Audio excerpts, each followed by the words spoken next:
Let's look at fees.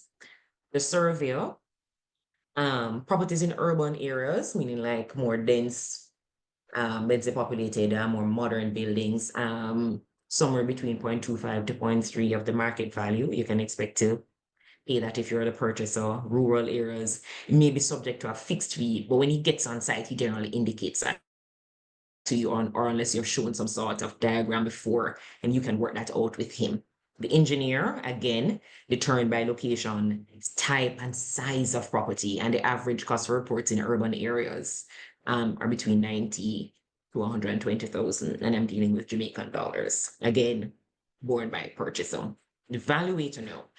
Sometimes you can get a fixed fee, property value of 15 million under, maybe a flat fee, 45,000. But if it's in excess of that, there's a more complicated calculation, and it's not one way of doing it, but you can estimate some sort of $3,000 dollars per million in your computation. Title searches, a must. That's $500 generally. Caveat searches, $1,000. Again, all this is the purchaser's responsibility. When you get now into the sale, you have the joy of sharing some of the costs equally between vendor and purchaser. Stamp duty, $5,000. Generally, that's shared. Transfer tax, that's the vendor's responsibility by law. So he's got to bear the 2%. Registration fee, shared, 0.5 of the market value of the property. Preparation of the agreement for sale. This is separate from legal fees payable to your attorney. Generally, that's a separate matter.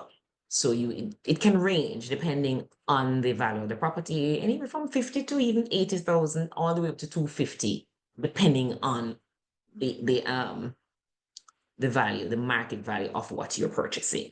Attorney's fees, 2.8 to 3%. That's an average, but it's always subject to discussion. And I think attorneys are willing to have a discussion with you based on what is happening, but I'm just giving you what's an established principle.